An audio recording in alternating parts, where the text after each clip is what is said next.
So, in our reading, New York City is really a captivating backdrop for personal journeys, especially when it comes to romance and self discovery. So, in the story, the iconic landmarks of the city become these emotional touch points, places that hold special meaning and memories. Um, in the case of our story, and for me personally, I could say as we navigate the ups and downs of relationships. So, I think I want us to take a look at how physical spaces can take on deeper significance and how can become interwoven with the stories of our lives. And I want to draw from the very poignant short story that we read as a lens of how to understand our sense of identity and intimacy. In this case, how that's evolving alongside the city's skyline. So Raphael Bob Waksberg is the creator of the critically acclaimed animated series BoJack Horseman, if you've seen that, and he's also an accomplished short story writer, and he's known for blending sharp humor with a lot of emotional depth. And so, in his 2019 short story collection, Someone Who Will Love You in All Your Damaged Glory, I think it's really showcasing his talent for examining the complexities of modern relationships. And I think that his work resonates particularly with those navigating the uncertainty of emerging adulthood, that critical period of time, anywhere from ages 8 to 29, depending on where you look. And it's really, as we know, characterized by identity exploration, instability, and self focus. So, from our RNet, we know that this has been identified as a distinct stage of development. So, in this story, the protagonist has created a personal map of New York City where each landmark corresponds to a significant moment in their romantic history. And the map serves as a memorial, in a way, to the protagonist's failed relationships, creating a citywide museum of heartbreak. And the narrative adopts the structure and tone of a travel guidebook, but it's actually, I think, an intimate emotional memoir. And this structure captures the essence of emerging adulthood for me because it's where these romantic experiences are often characterized by exploration, impermanence, and the collection of formative relationships that shapes one's identity. So I think the guidebook format is a really clever way for the author to explore the emotional experiences of emerging adults. There's this practical, objective directions that are interwoven with raw, subjective vulnerability, and that matter of fact tone makes heartbreak feel both ordinary and extraordinary. I think these tourist landmarks are reimagined as personal monuments to love and loss, and the directions lead not just through the physical space, but emotional territory as well, which reflects how young people try to make sense of their romantic experiences, like often seeking patterns and meaning in the chaos. So the guidebook structure provides a really nice framework to contain the messiness of love and heartbreak. So Central Park, right? That's one of the places that's mentioned. So in the protagonist's journey, it represents this wide open potential of new love. Its vastness and natural beauty, I think, reflects the seemingly limitless possibility of early romance. And to me, Central Park embodies that optimism and exploration characteristic of early emerging adulthood. It has so many paths that mirror the multiple possibilities for identity and relationship development. I am a big fan of Central Park, so maybe I'm reading into this a bit much, but that's what the takeaway is for me. For me, the Empire State Building is representing the highs and lows of love and relationships for the protagonist. At its peak, the building symbolizes the grandeur and excitement of new love, but it also represents the inevitable disillusionment that follows romantic idealization, right? So even at the top, the protagonist feels isolated, unable to truly connect, mirroring the emotional state of a relationship starting to unravel. So to me, this landmark captures the reality check that often occurs in emerging adulthood when idealism confronts the practical challenges of relationships.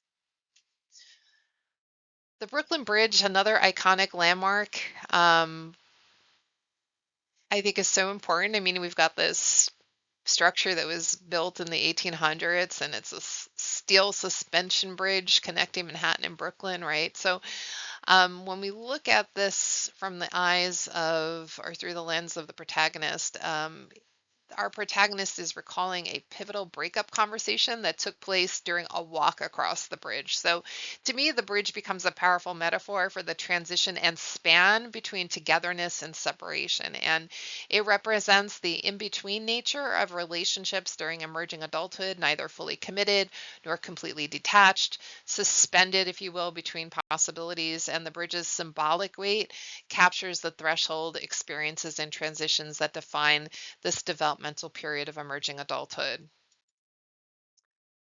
Okay, Statue of Liberty, another very powerful symbol, right? So in the narrative, the statue becomes another complex emotional landmark. It's represents the bittersweet freedom that follows relationship endings, the hope for new beginnings, but also the isolating experience of independence. So for emerging adults, the statue embodies the tension between the desire for autonomy and the fear of disconnection that characterizes this life stage. And so the protagonist mixed feelings about freedom, I think, mirror this common experience. So the statue is a universal symbol, but in this case, it's taking on deeper personal meaning, grappling with the challenges of becoming an independent adult.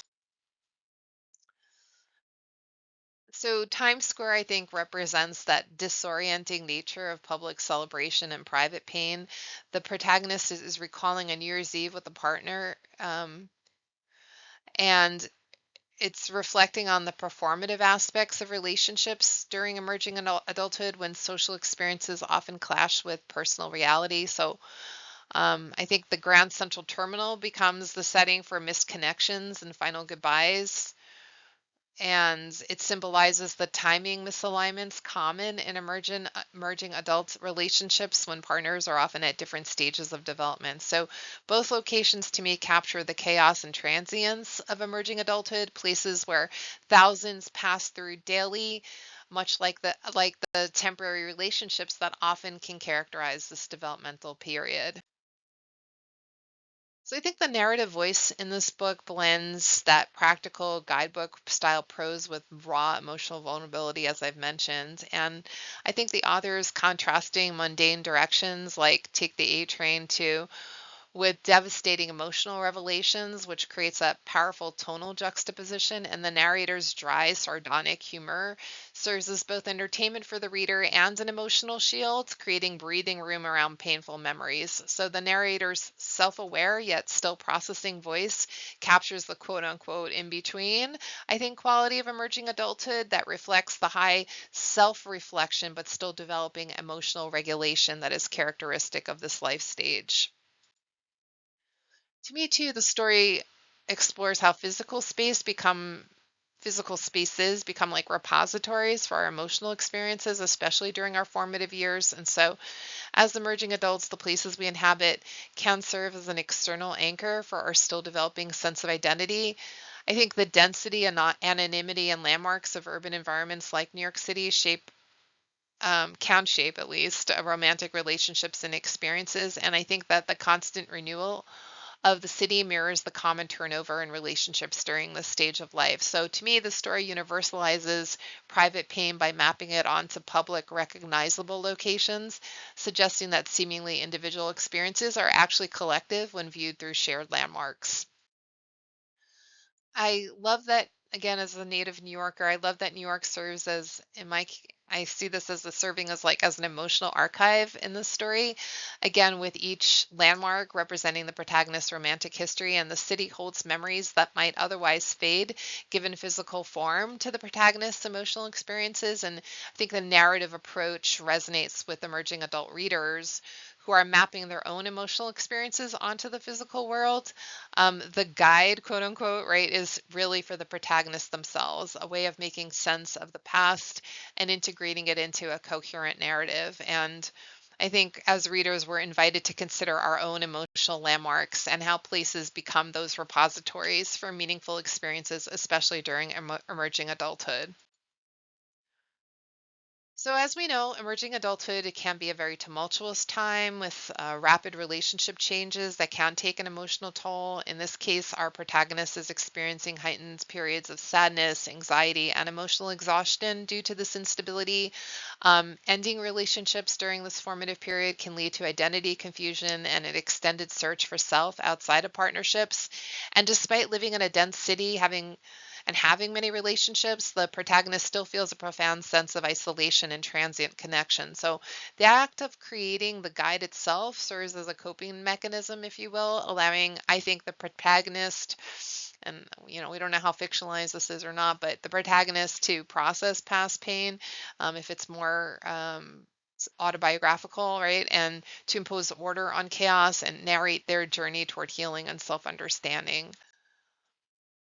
I think when working with emerging adults, it's important to validate that relationship flux and uncertainty are normal experiences for this age group. We want to help clients connect their relational experiences to their evolving sense of self rather than viewing them as personal failures.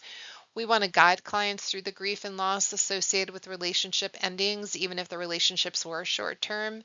And of course, validate feelings as others may minimize the impact of these losses. And we want to, as part of that conversation, encourage self compassion and resilience. Basically, we want to help emerging adults avoid internalizing relationship challenges as indicators of unworthiness.